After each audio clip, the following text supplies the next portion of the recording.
حضرت فریدالدین عطار رحمۃ اللہ تعالی علیہ نا، یہ صاحب تذکرۃ الاولیاء، اتنے اللہ تبارک و تعالیٰ کے قریبی لوگوں میں سے ہوئے ہیں کہ پھر انہوں نے نا مقربین کی لسٹ بنائی، یعنی تذکرۃ الاولیاء لکھی، اللہ کے بندوں کے حالات انہوں نے جمع کیے۔ ماشاءاللہ۔ یہ عطار تھے، عطر بیچتے تھے۔ عطر کا کاروبار ایک مہنگا کاروبار ہے۔ عرب شریف میں اللہ تعالیٰ ہم سب کو زیارت نصیب کرے۔ آمین۔ تو سونے والی دکان کے ساتھ عطر کی دکان ہوتی ہے، ماشاءاللہ۔ یعنی اتنا کرایہ وہ بندہ دے رہا ہے اتنا یہ دے رہا ہے۔ اتنا مہنگا بزنس ہے کہ لوگ اسے سونے چاندی کے برابر جانتے ہیں۔ ماشاءاللہ۔ بڑا مہنگا کاروبار تھا۔ فرماتے مہنگی مہنگی خوشبوئیں میں نے سجائی ہوئی تھیں۔ ایک دن ایک درویش بابا جی آ گئے، اللہ اکبر۔ تو 2 4 5 بوتلیں انہوں نے دیکھی، خوشبو لینی تھی۔ تو جو اچھے سیل مین ہوتے ہیں یہ گاہک کو جانے نہیں دیتے۔ فرماتے ہیں میں نے بھی آگے بڑھ کے بابا جی سے کہا، جب انہوں نے دیکھ لی کافی چیزیں تو میں نے آگے بڑھ کے کہا کہ بزرگوں کیا چاہیے، مجھے حکم کریں میں دیتا ہوں۔ کیا دیکھ رہے ہیں، کون سی خوشبو چاہیے؟ تو بابا جی فرمانے لگے پتر میں تو دیکھ رہا ہوں کہ تیری جان بڑی مشکل سے نکلے گی۔ اللہ اکبر۔ تو میں دنیا دار بندہ تھا، مجھے بڑا غصہ آیا۔ میں نے کہا بابا وہ کیوں؟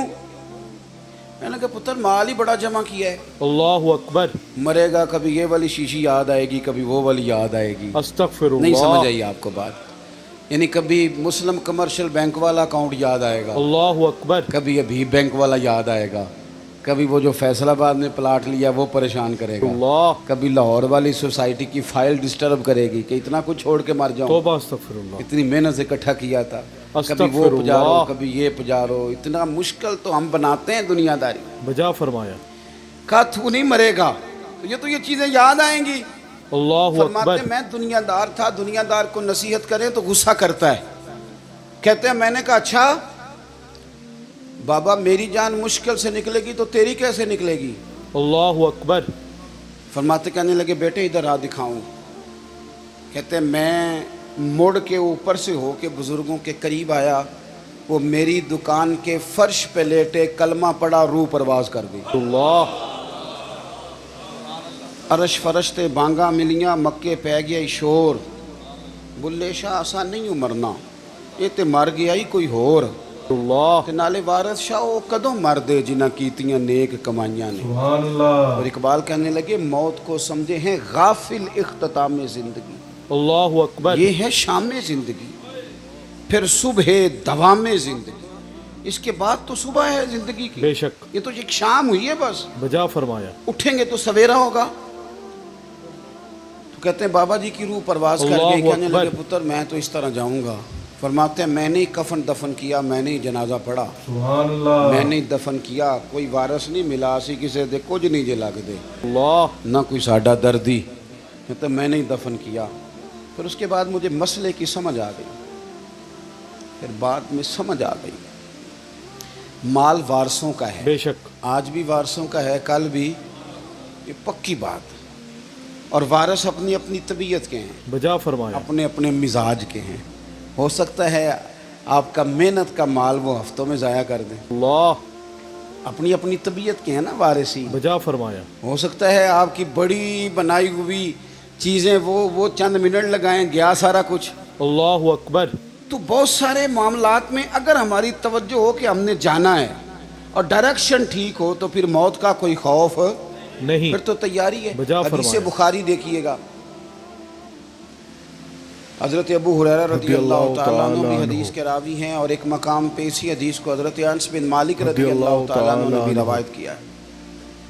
ایک خاتون حضور کی بارگاہ میں آئیں اور عرض کی یا رسول اللہ صلی اللہ علیہ وسلم مجھے مرگی کا مرض ہے۔ اللہ اکبر۔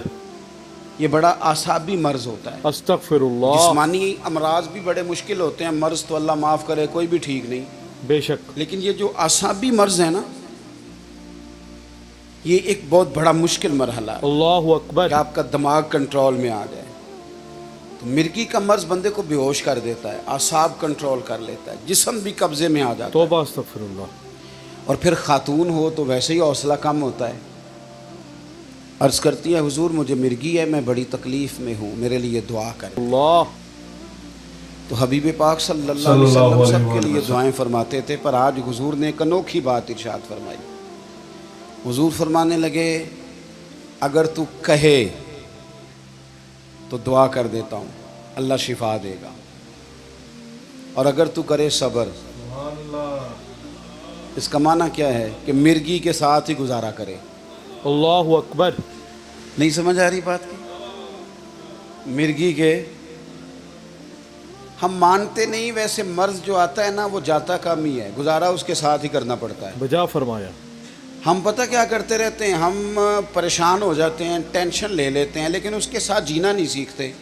اللہ اپنی بیماریوں، آزمائشوں، پریشانیوں کے ساتھ جینا سیکھیں۔ بجا فرمایا۔ جن کو ان کے ساتھ جینا آ جاتا ہے نا، وہ زندگی کا سارا سکون حاصل کر لیتا ہے، بے شک۔